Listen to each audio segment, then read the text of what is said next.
First at 9. This is Derana 24/7.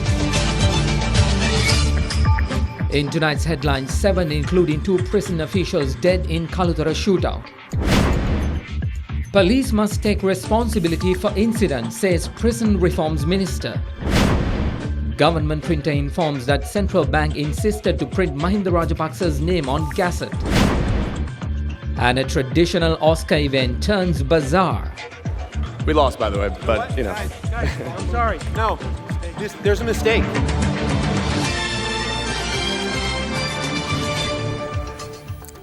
Good evening, live across Sri Lanka. This is News Tonight on Derana 24/7. I'm Mahesh Johnny. Here's a first look at the local stories. 7 died after gunmen opened fire at a prison bus in Kalutara this morning. The police spokesperson confirmed that 2 prison officers and 5 prisoners were among those killed in the shootout. Notorious underworld figure Aruna Udeshantha alias Samayang was also killed. Unidentified gunmen opened fire targeting a prison bus at around 8:30 this morning while it was transporting prisoners from the Kalutara Malvatta prison to the Kaduwela Magistrates Court. 10 persons, including 5 prisoners and 5 prison officers, were inside the bus at the time of the incident. The shooting was reportedly well planned and executed, targeting one of the 2 buses that took off from the prison premises.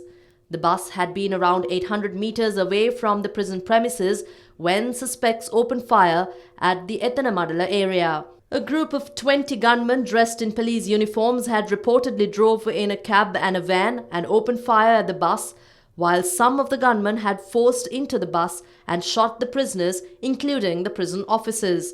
The suspects had all left the scene in the van they arrived in, but left the cab behind. When I came near the door, I saw the 2 buses stopped.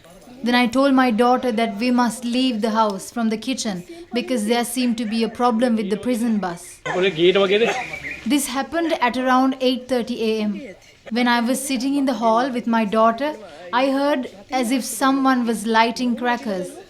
So I peeped outside. Then I saw the 2 prison buses. When we heard people screaming inside the bus, we left from the house from the back door. Then I saw something had fallen onto the roof of my mother's house. I even saw smoke. At that instant, I knew something was happening. I was coming out of my house to take my son to preschool when 2 prison buses passed by, and then I heard as if crackers were being lit. Just then, a bullet hit my parapet wall. Then I took my son and ran into the house. Another 2 bullets hit on the window and onto the wall of the house. Then I left my son at home and went near the bus. I was able to take the jailer out. He had been shot.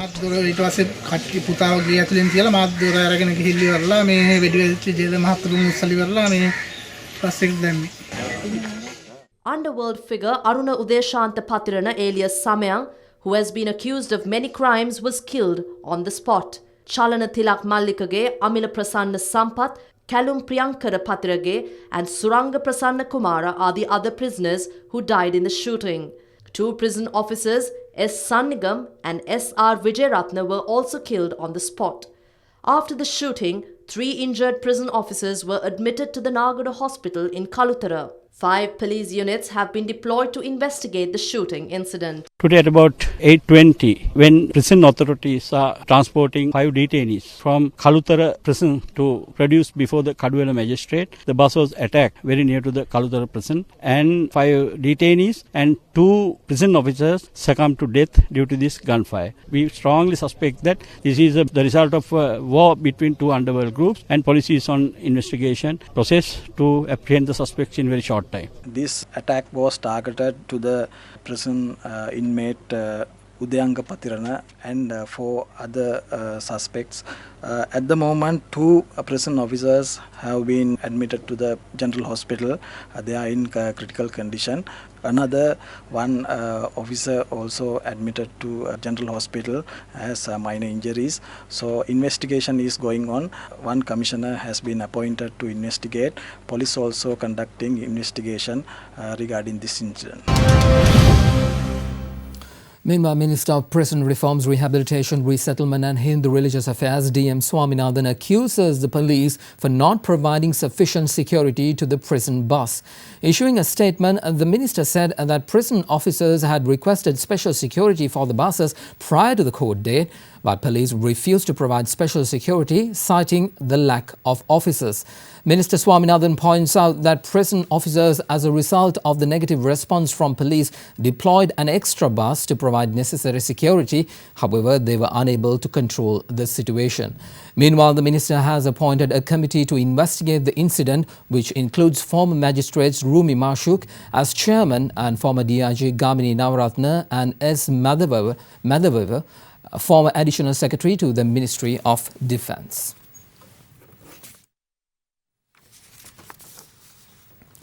In other local stories, Prime Minister Ranil Wickremesinghe emphasises that Sri Lanka needs to resort to new ways of thinking in order to move forward as a nation.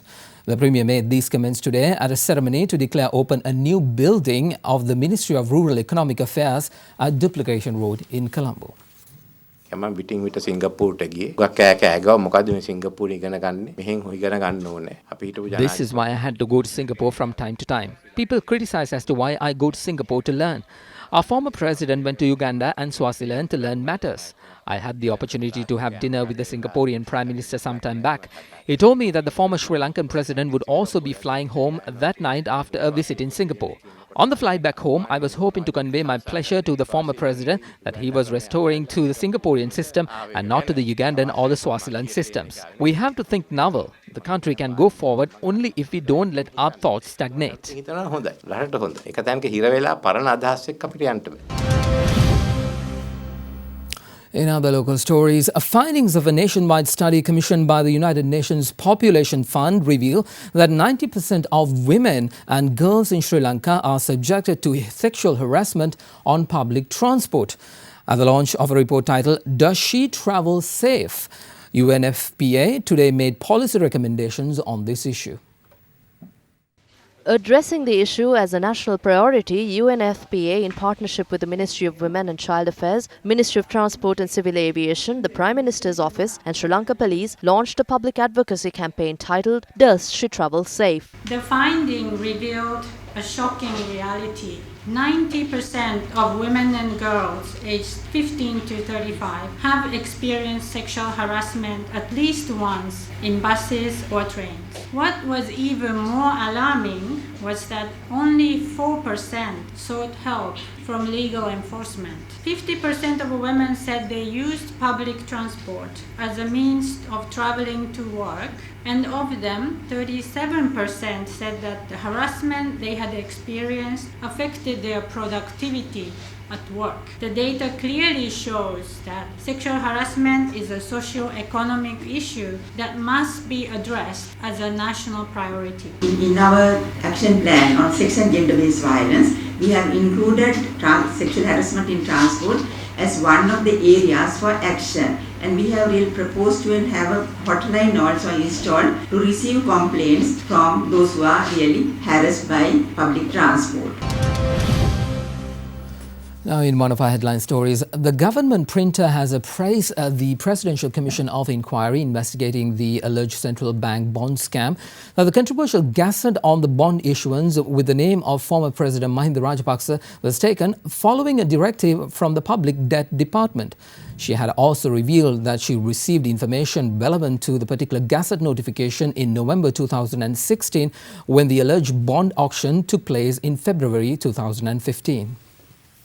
The Presidential Commission of Inquiry investigating the controversial central bank bond issue reassumes sittings for a fourth day today. Acting government printer Gangani Kalpana Dodangoda Liyanage was summoned before the Presidential Commission to obtain a statement to resolve the issue that had arisen regarding the date of the gazette published by the current government on the Treasury bond issuance on 27 January 2015. She was questioned by Additional Solicitor General, President's Counsel Yasantha Kodagoda regarding Gazette Notification 1895/19 dated January 1st, 2015, which was issued under former President Mahinda Rajapaksa's name in the capacity of Finance Minister. Responding to Additional Solicitor General of her appointment, Gangani Liyanage said that she took office on September 15, 2016. She was questioned regarding January 1, 2015, the date printed on the Gazette notification. Gangani Liyanage replied that it could be identified as the date of publish of the Gazette notification. The government printer was then questioned as to when she was given information on the controversial Gazette notification, which was dated January 1, 2015. She revealed that the said information were given to her on the 18th of November last year. She further revealed that NGYC Veerasinghe of the Public Debt Department issued a directive in writing on the 17th of November 2016 requesting for the said Gazette to be published. Additional Solicitor General President's Counsel Yasantha Kodagoda then questioned whether any issue was identified while the information was transferred to the reading section.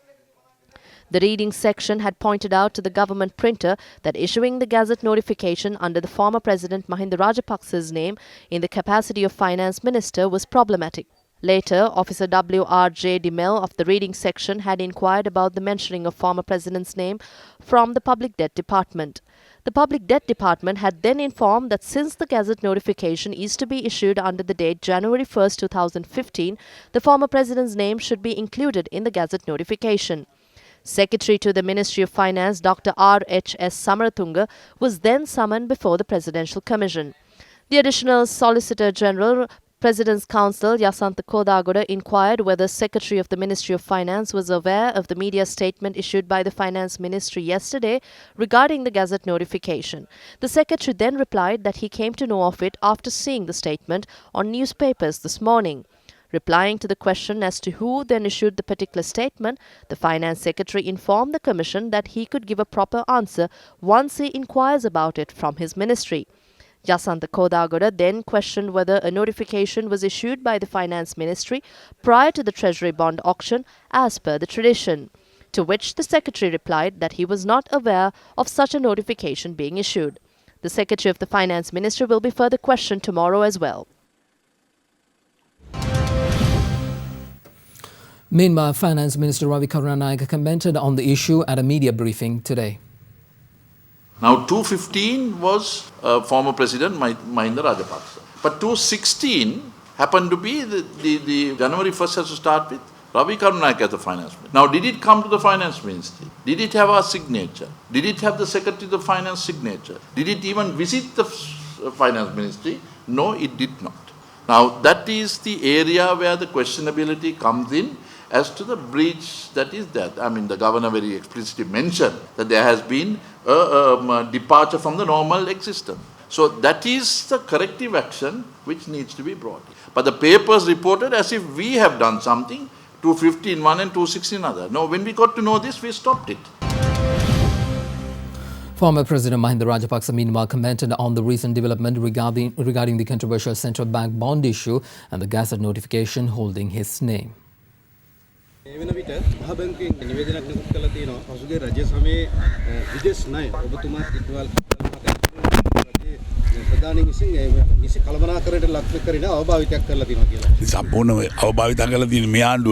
is the present government that is misusing. It is proven now. They have used my name and stolen money. If these documents are illegal, as they claim, those who have got money using them are in trouble. They are not legal. When investors get to know all of this, they will withdraw money from Sri Lanka. The Finance Minister's statement is responsible for this.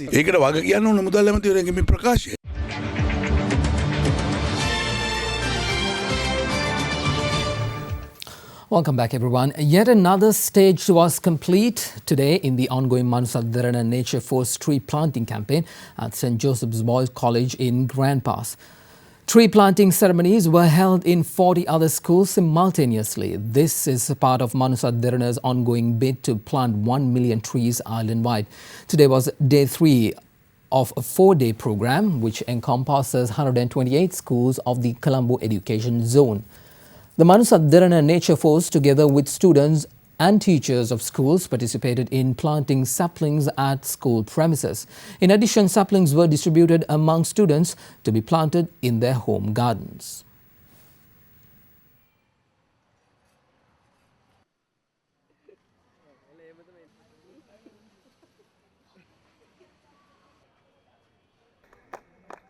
ඉදමත් Colombo ජාතික කලාපය ආවරණය වන පරිදි විද්‍යාලයේ එළ උත්සවය පවත්වමින් 22 වෙනිදා අප රාජකීය විද්‍යාලය සහ පාසල් 26ක පැන සිටීම අපි සිදු කරන ලැබුවා.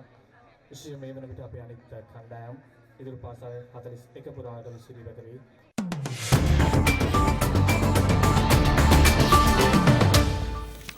On to business news now. Sri Lankan Airlines today took delivery of an aircraft it believes will support the airline's new business plan and network strategy focused on making Sri Lankan an airline powerhouse in the region. The Airbus A320neo becomes the first of its latest Airbus aircraft, making the airline the latest operator of the type.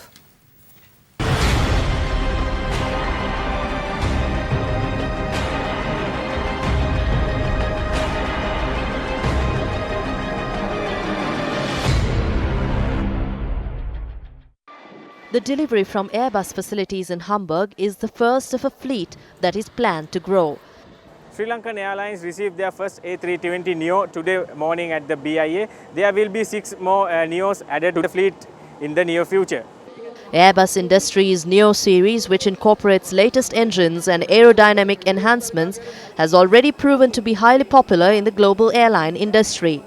The national carrier will deploy the aircraft on its expanding route network, connecting Colombo with destinations in India, the Middle East and the Far East.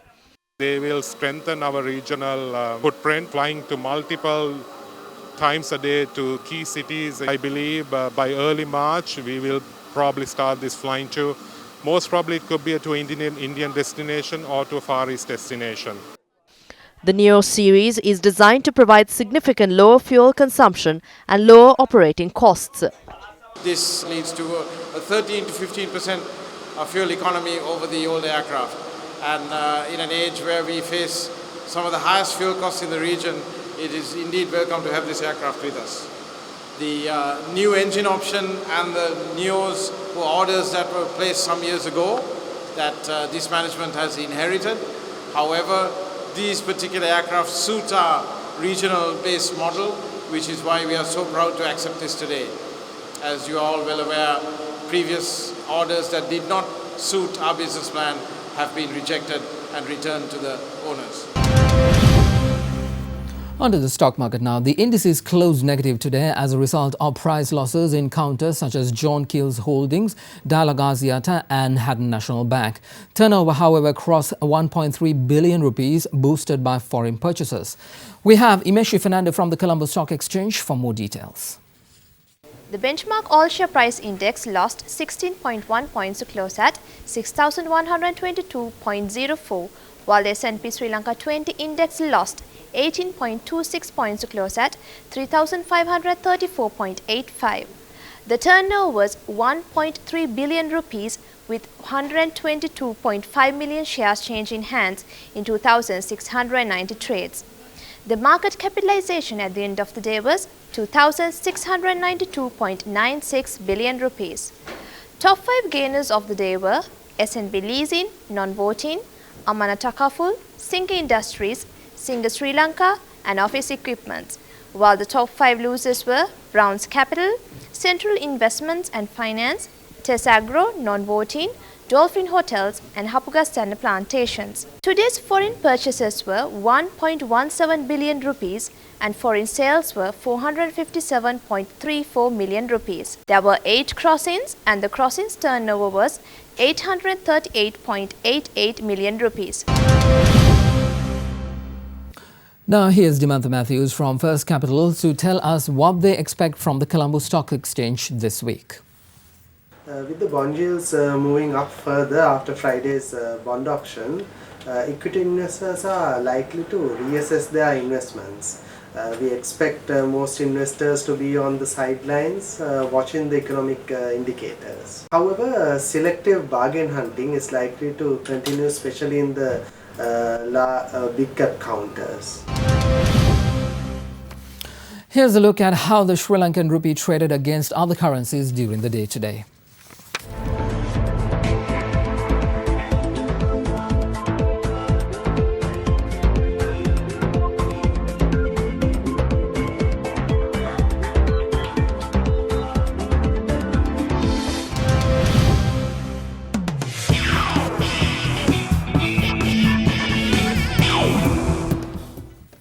On to sports news now. Sri Lanka is to have the first high-altitude sports training centre in Nuwara very soon. Now, this project will be carried out by the Ministry of Sports along with SAS France. This project is said to be the fourth altitude training centre to be built in Asia. The 1,800-metre high-altitude training centre will be complete within 3 years. We have already signed the first agreement, that is commercial agreement. It's a remarkable historic step that we have taken from the Ministry of Sports. We cost it when our athletes go to these kind of places, $10,000 to $25,000, but we are going to give it everyone for $8,500. Environmentally, it is not going to be harmed for anywhere because we have already covered the regulations under UDA and all the other institutions. A bit of rugby news now. England won yesterday's Six Nation rugby match against Italy held at Twickenham. Italy led 10-5 at the first half in the match by portraying extraordinary tactics.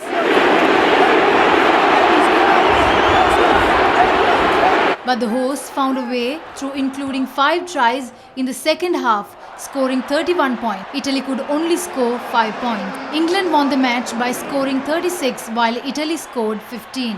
England scored 36 points by captivating 3 tries and 3 goals. Italy scored 15 points by achieving 2 goals and 1 try. Well, news coming up right after this break. Stay with us.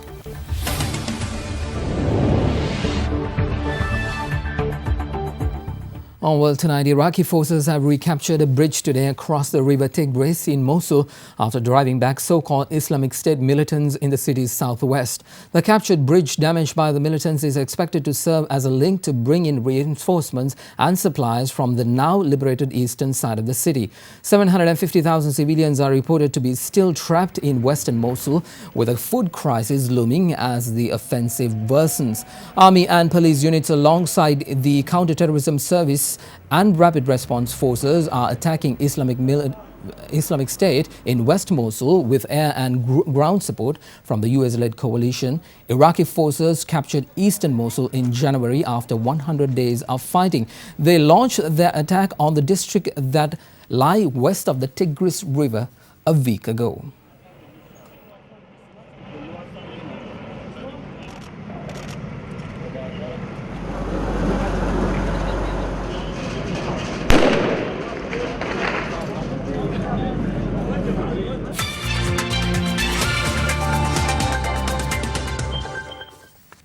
Well, just when the 89th Academy Awards looked like it couldn't get more ho-hum, a bizarre event of events transpired in the ceremony's final moments that injected a bizarre jolt of adrenaline into the proceedings when the Best Picture winner was announced twice. First, La La Land, then the real victor, Moonlight. Here's a look at the events that unfolded last night at the 89th Oscars.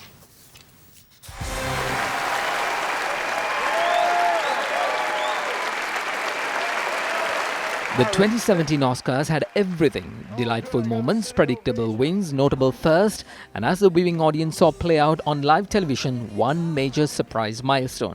The night began with the pomp and pageantry of a usual Academy Award shown with many notable performances by key artists across America. The country is divided right now. I've been getting a lot of advice. People have been telling me it's time to bring everyone together. You need to say something to unite us. And let's just get something straight off the top. I can't do that. There's only one Braveheart in this room, and he's not going to unite us either. Okay? And the Oscar goes to Mahershala Ali.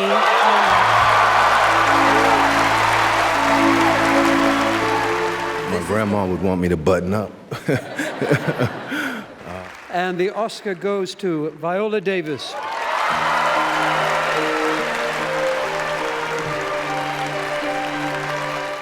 You know, there's one place that all the people with the greatest potential are gathered. One place, and that's the graveyard. Meanwhile, Emma Stone won the award for Best Actress for her performance in La La Land, and Casey Affleck became Best Actor for his role in Manchester by the Sea.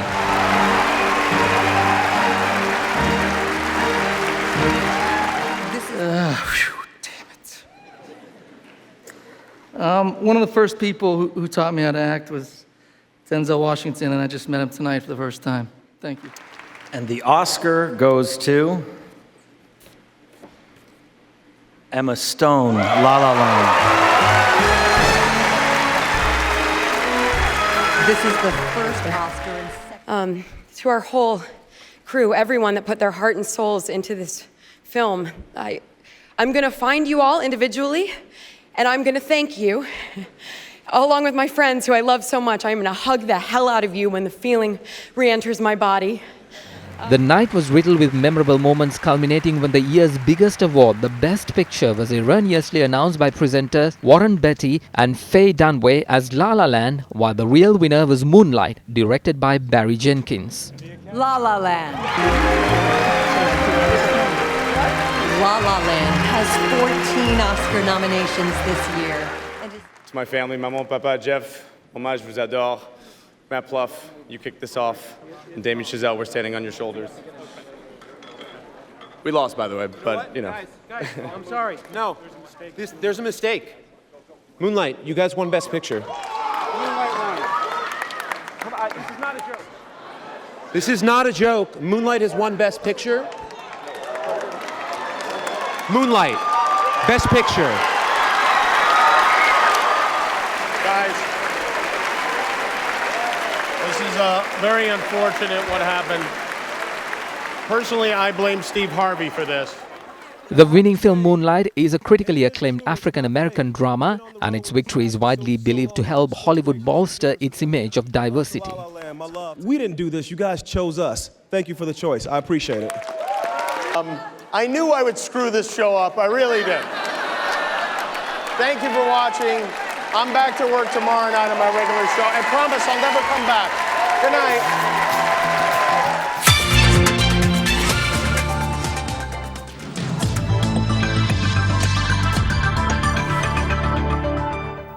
On to weather now. Due to an atmospheric disturbance in the vicinity of Sri Lanka, the prevailing rainy condition is expected to further enhance during next few days, particularly during the 2nd to the 4th of March. Cloudy skies along with showers or thunder showers can be expected at times over most parts of the country. Fairly heavy showers of about 75 millimeters are also likely at some places, especially in the eastern, Uva, Sabaragamuwa, central and northwestern provinces.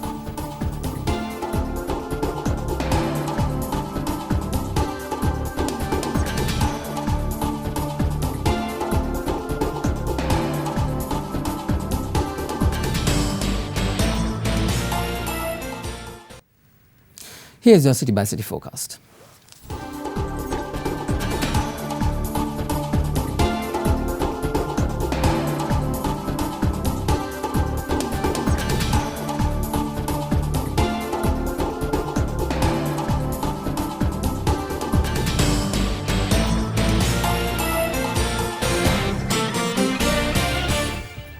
Well, that is a part of your world tonight, right here on Other Derana 24/7. For the latest in local, international, business, sports, weather or entertainment news, do log on to www.otherderana.lk.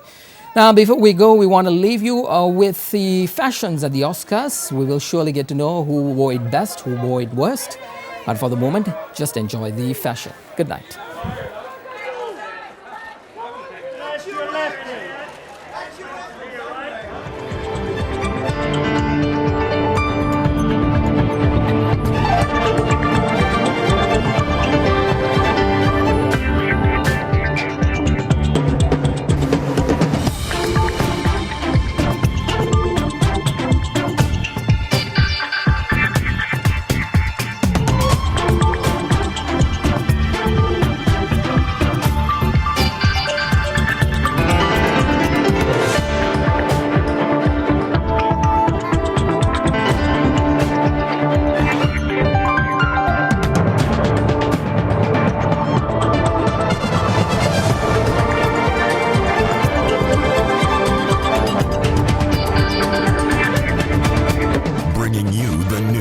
Information 24 hours a day. This is Sri Lanka's premier news channel, Other Derana 24/7.